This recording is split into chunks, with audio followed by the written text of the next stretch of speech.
Karthigai Deepam serial நேர்களுக்கு வணக்கம். நம்மளோட கார்த்திகை தீபம் சீரியலில் ஒரு சூப்பரான எபிசோட் வந்திருக்குன்னே சொல்லலாம். வாங்க என்ன நடக்குதுன்னு சொல்லிட்டு பார்க்கலாம்.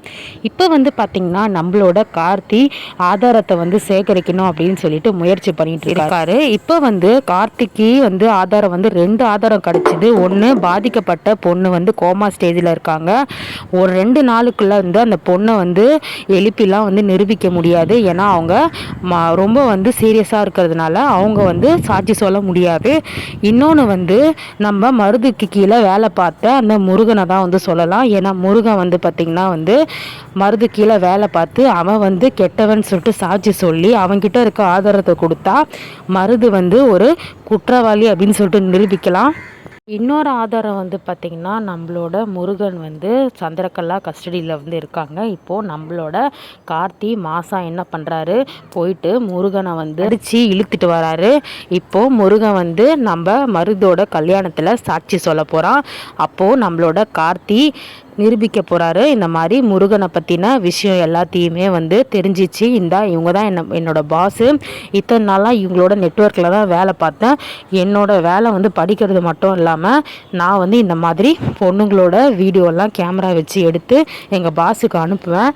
அதை வச்சு எங்கள் பாஸ் மிரட்டி அவங்க அப்பா அம்மாவை மிரட்டி அந்த பொண்ணுங்களோட அப்பா அம்மாவை மிரட்டி பணம் வாங்குவாங்க அப்படின்ற மாதிரி சொல்கிறாரு. மண்டபத்தில் கார்த்தி இன்ஸ்பெக்டர் கூட வந்திருப்பார். இப்போது நான் சொல்கிறது நீங்கள் நம்பலின்னா இன்ஸ்பெக்டர் இருக்காங்க, விசாரித்தவர், நீங்களே கேட்டு தெரிஞ்சுக்கோங்க அத்தை அப்படின்ற மாதிரி கார்த்தி சொல்கிறாரு. நம்மளோட சாமுண்டீஸ்வரி விசாரிக்கும் போது, ஆமாம் மேடம், இவன் ரொம்ப நாளாக எங்கள் கண்ணில் மண்ணை தூவிட்டு இவன் தப்பிச்சிட்டு இருந்தான். ஆனால் இப்போ தான் இவனோட ஒரு ஆட்டோ எல்லாம் அடங்கியிருக்கு. இவன் தான் அவன் கீழே வேலை செய்கிறவன்.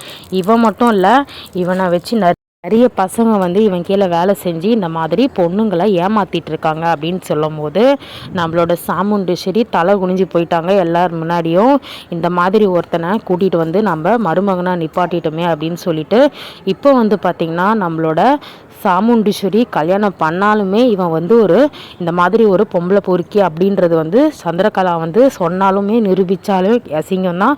அதுக்கு முன்னாடி இவன் விஷயம் தெரிஞ்சாலும் இப்போ சாமுண்டீஸ்வரிக்கு நம்ம இப்படிப்பட்ட மாப்பிள்ளையை பார்த்துருக்கோன்னு சொல்லிட்டு சாமுண்டீஸ்வருக்கு வீட்டார் முன்னாடியுமே தலைகுனிவு, அதுக்கப்புறம் இல்லாத ஊரைக்குட்டி எல்லார் முன்னாடியுமே சாமுண்டீஸ்வரி இப்படிப்பட்ட ஒரு கேவலமான ஒரு மாப்பிள்ளையை பொண்ணுக்கு பார்த்துருக்காங்கன்னு சொல்லிட்டு பயங்கரமான ஒரு தலைகுனிவு ஏற்பட்டிருக்கு. இப்போ ராஜராஜன் பேசுகிறாரு, என்ன சாமுண்டீஸ்வரி, நீ அன்றைக்கி என்ன சொன்ன, நான் அவமானப்படுவேன் இந்த கல்யாணம் நின்னா அப்படின்னு சொன்னியே, இப்போ இப்படிப்பட்ட மாப்பிள்ளையை பார்த்துருக்கியே, இப்போ உன்னை நீ என்ன சொல்கிற அப்படின்ற மாதிரி கேட்கும்போது செமையான கேள்வி கேட்குறாரு நம்ம ராஜராஜன்.